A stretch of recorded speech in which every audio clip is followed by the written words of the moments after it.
با چینل مکنیت و آموزش زبان برنامه‌نویسی پایتون خوش آمدید. بنده سمیع عثمان هستم با آموزش زبان برنامه‌نویسی پایتون. بازم جوپیتر نوتبوک های خود باز میکنین و بحث امروز ما مولتیپل کاندیشن بلاکس است. یعنی چندین بلاک شرطیه را میخوایم امروز بسازیم. به خاطر از اینکه موضوع درس بر شما واضح تر بتونم بسازم، یک مثال نوشته میکنم که requested toppings. خب ببینید ما اینجا میخوایم در این مثال چی کار کنیم. فرض کنیم که شما یک رستوران دارین و در این رستوران چندین نوع غذا را به فروش میرسانین و عرضه میکنین. خب در این رستوران یک لیست از ریکوست ها دارین، یک مشتری میاد در یک از میزان میشینه و یک ریکوست تاپینگز، یک لیست از ریکوست ها را شما دارین. اون نوشته میکنه ما این چیزها را میخوایم فرمایش بدم. حالا شما باید همین چیزها را بر از اونا در آشپزخانه اوردر بتین و آشپزخانه اونا را آماده بسازه. خب به این خاطر یک برنامه میخوایم بسازیم و در بالا یک چیز به نام ریکوست تاپینگ ساختم. در داخل از این لیست مشتری شما هر غذایی را که میخواد در اینجا نوشته کنه میره. خب حالا فرض میکنیم که این چیزی که فرمایش داده یک پیزا است. نوشته میکنیم if pizza in requested toppings اگر پیزا اگر فرمایش ازی بوده در این لیست نوشته کرده، خیلی شما برش باید پرینت کنین که adding پیزا، فرمایش از او یک پیزاست، یک پیزا باید اد شود. ببین من کد این رقم نوشته میکنم، از الف استفاده نمی کنم. از الف ای که چرا استفاده نمی کنم بر شما انشالله چند لحظه بعد خود گفتم. بازم از یک بلاک دیگه اف استفاده میکنم. نوشته میکنم اف امی فرمایش از او اگه برگر است، خب اگه برگر در لیست ریکوستد تاپینگز است، پس باید پرینت شود بر از این پرینت شود که adding برگر. شما میتونید چیزای بیشتری هم نوشته کنین. خب و یک بلاک دیگه از اگر چیزی را کو فرمایش دادم در اصل گرین تی است in requested toppings پرینت شود adding green tea. خب این رقم یک کد نوشته کردم. بین یک چند چیز ما شما فرمایش بدیم. مثلا یک دونه پیزا فرمایش میتم و همچنان فرمایش میتم گرین تی را. ببینیم که برنامه ما چی واکنشای به این کد نشان میده. من پیزا و گرین تی را فرمایش دادم و اینجا کدای ما است که اگه پیزا باشه ادینگ پیزا شوه و اگه برگر دمی لیست ریکوستینگ تاپینگز باشه بر ما برگر اد شوه و اگه گرین تی باشه در لیست بر ما ادینگ گرین تی شوه. خب ببینیم چی میشه. دو فرمایش ما برام اد میشه، اد پیزا و گرین تی. بیاین داخل از یک چیز دیگه هم پرینت کنیم. مثلا پرینت کنیم که request is finished. خب این رقم یک چیز بهتر فکر میکنم می است که یک دونه سلشن هم اینجا بدیم.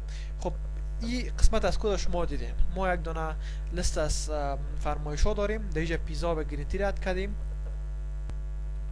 و در پایین هم بلاک های اضافه ساختیم. بلاک اول، بلاک دو، بلاک سه و در هر کدام از اینا امی عناصر یک ما نوشته کردیم و خواستیم اینجا نوشته کردیم و داخل هم ریکوست is finished نوشته کردیم. وقتی که شما رن کنین به این رقم یک نتیجه روبرو میشین. بیاین یک کار دیگه کنیم. این لیست می خوایم کپی کنم و در اینجا از بلاک های f else if یا else استفاده کنیم. ببینیم که اینجا چه رقم واکنش نشان میده. نشان میکنم if پیزا in request topping باشه پرینت کنه که adding پیزا. خب آل از یک elf استفاده میکنم. elf یا else if درست نشان میکنم elf. خب elf اگر فرمایش از او برگر باشه، برگر request toppings پرینت شود که adding برگر و یک اف دیگه.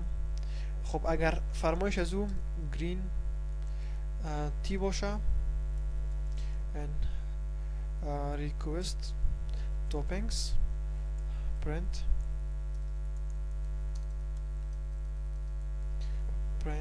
adding green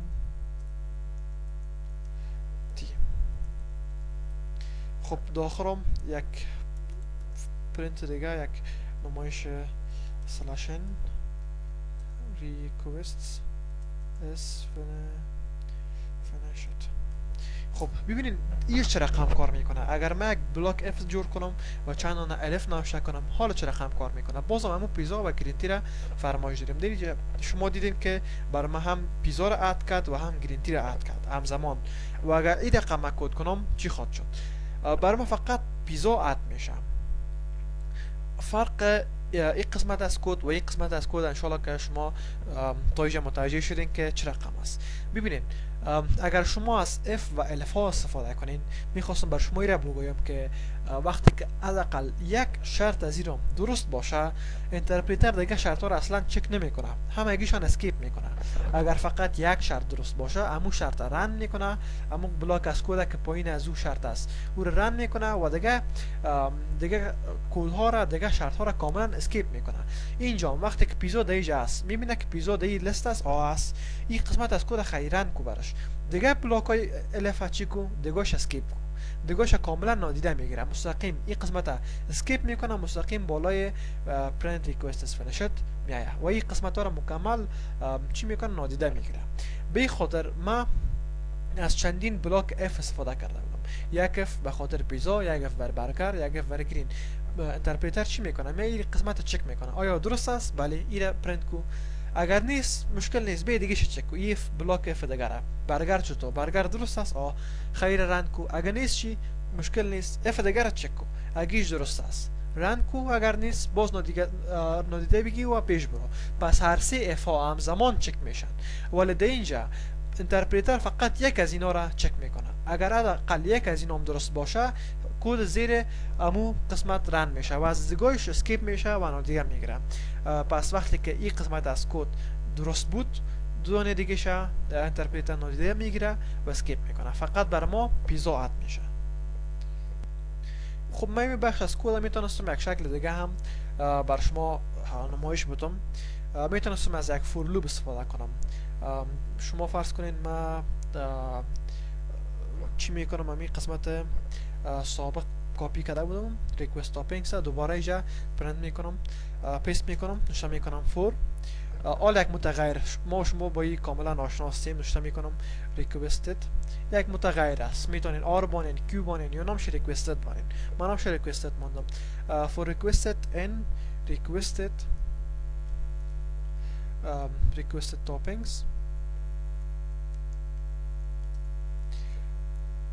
شما میفهمید چی کار میکنه؟ این لیسته فور چک کرده میره همزمان و هر عنصر از این در ریکوستد ذخیره میکنه. خب در پایین این رقم یک کد نوشته میکنم، print adding و پایین از این امرویش بعضی چیزهای دیگر هم کنکه کنید میخوایم بکنم.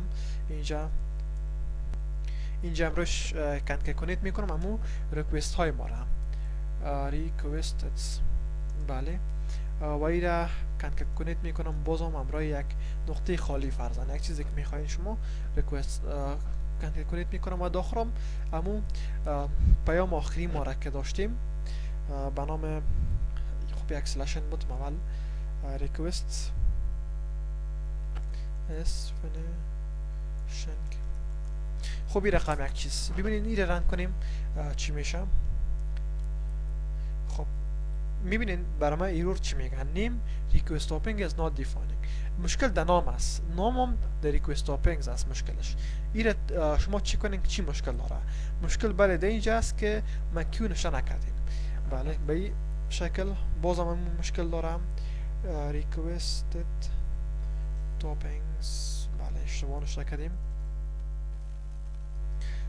requested toppings حالا درست شد. خب ایرال رن میکنیم، میبینیم که نشون میکنه ادینگ پیزا و فاصله نداره. بیاین یک فاصله بدیم، کد ما کاملا درست میشه. ادینگ پیزا، ادینگ گریتی. این کاری که ما با بلاک های اف انجام دادیم، اینجا میتونیم که با یک فور لوپ هم انجام بدیم. ایره بر شما به خاطر کار کردم که شما بفهمید که با فور لوپ هم به شکل خیلی ساده ای کار انجام میشه. ولی میتونم این کد بهتر بسازم. چگونه؟ خب فرض کنید شما که این نفر هیچ چیزی را ریکوست نکرد و کاملا یک لیست خالی را بر شما پیشنهاد میکنه و اوردر میده. حالا شما چی میکنین؟ خب حالا باید برش بگین که شما لیست شما خالی است، شما هیچ چیزی را اوردر ندادین. پس حالا میتونین از یک بلاک بسیار زیبا استفاده کنین. میگین if requested toppings اگه پر باشه، این کودا رو شما بر ما رن کنین. اینجا یک تب باید بتیم. بله، این چیزا رو شما رند کنین. اینا همیشان زیر بلاک اف رفتن. خب اگه خالی باشه چی؟ باز در غیر از اگه خالی باشه شما برشان پرینت کنین که you don't order مثلا anything. شما هیچ چیزی را اوردر ندادین. بله، ببینید وقتی که خالی باشه میگه you don't order anything. و اگه شما یک چیزی را به نام مثلا پیزا اوردر بدین، بر شما میگه ادینگ پیزا و ریکوست است فینیشد. این قسمت از کد رن میشه وقتی که لیست شما پر باشه و اگر هیچ چیزی را فرمایش نده برش میگه you don't order anything. پس شما از یک بلاک از اف به این شکل میتونین خیلی زیبا استفاده کنین و کدتان بسیار قوی‌تر و بهتر بسازین. خب حالا شما بسیار لایق شدین، چیزای زیادی را در پایتون یاد گرفتین. بیاین یک کد دیگه کار کنیم. یک کد کار میکنیم که از همه کده زیباتر و قویتر باشه. دو دانه لیست جور میکنیم. یک لیست به نام available toppings نوشته میکنیم. toppings ما چیزایی را که فعلا امروز داریم چی ها هستن و یک دو دیگر هم اوردر toppings میگیریم. چیزایی که ما فعلا داریم آماده و چیزایی که شما میتونین اوردر بدین. در لیست اول مثلا پیزا، برگر، فرزن دیگه نمیفهم گرین تی، بعض از غذا را اینجا اضافه میکنیم، مثلا سوپ، یک غذای دیگه میت. مثلا ما این چیزا را اویلیبل داریم، امروز ما این غذا را داریم. خب این غذا درست است ما دارم حالا. خب حالا یک ریکوست تاپینگز جور میکنیم. بله پیش خودم کپی داشتم. ریکوست این چیزا را ما ریکوست میدیم. حالا باید چی کار کنیم؟ نوشته میکنم فور ریکوست ها، ریکوست هایی که داده شده این ریکوست تاپینگز یک فور لوپ جور میکنم. خب حالا یک اف چک میکنم. خب ببینید این فور چی کار میکنه؟ از لیست ریکوست تاپینگ چیزایی که شما ریکوست کردین فرمایش دارین در متغیر ریکوست یک چیز ذخیره میکنه. حالا چک میکنم کمی چیزی که ذخیره شده در ریکوست ها یعنی چیزایی که شما فرمایش دادین آیا در اویلیبل تاپینگز هست، یعنی ما این غذا را در رستوران داریم امروز یا نداریم. روشن میکنم if requested in available list باشه. خب پس شما چی کنین؟ پرینت کنین. امو بیاین وقت کم میگیره، اینجا کپی کنیم، به نظرم بهتر است. شما برشانی نمایش بدین. خب ایره پاک میکنم و ایرام پایین اف میارم. شما باید تعداد انتن ها را مساوی داشته باشین. اگر 3 تا میتین 4 تا 5 تا در کل خطا باید یکسان باشه. خب اگر داشته باشیم این رقم یک چیز برشان نمایش داده میشه. اگر نداشته باشیم else اگر چیزی را که اینا فرمایش دادن و در ریکوست ذخیره شده در می اویلیبل تاپینگز نباشه، باز چی کنه؟ بعد از او هم پرینت کنه sorry نشته میکنیم که today we don't have چیزی باز که نامم چیزی را فرمایش داده و نداریم هم اینجا برشان پرینت کنیم requested we don't have requested و بیاین یک نقطه خالی هم داخلش بگذاریم و به شکل بسیار ساده این کار را میتونیم ما شما انجام بدیم. خب این ایلس فکر میکنم اضافه است. بله این رقم یک کد ما نوشته کردیم. ببینید شما نوشته میشه که اینی سلشن اینجا اضافه است و چون چندین بار زیر اف است، چندین بار ریکوست از فینیشت بر شما نمایش داده میشه. به خاطر از اینکه یک بار قسمت از کد نمایش داده شوه من را کات میکنم و از فور لوپ را بیرون میکنم. بیرون از فور لوپ هم اینجا است، بیرون تمام ایندنت های فور لوپ، تمام ایندنت ها را پاک میکنم.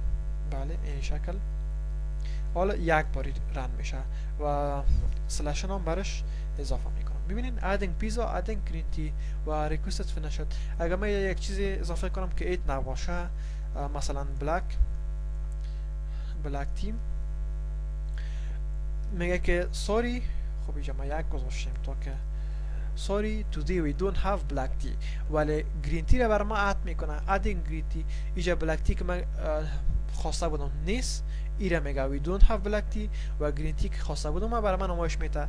و اگر من یک چیز دیگه پیزا هم بخوایم و برگر هم بخوایم یا میت میخوایم، بله به این شکل همگی از اینا رو نمایش میده. ما بلک تی نداریم ولی گرین تی، پیزا و میت برای شما اد شده. و اگه من یک چیز دیگه بخوایم مثلا شوله، با اینجا میگه که to say we don't have شوله. و این شکل یک کد بسیار زیبا شما میتونین بسازین.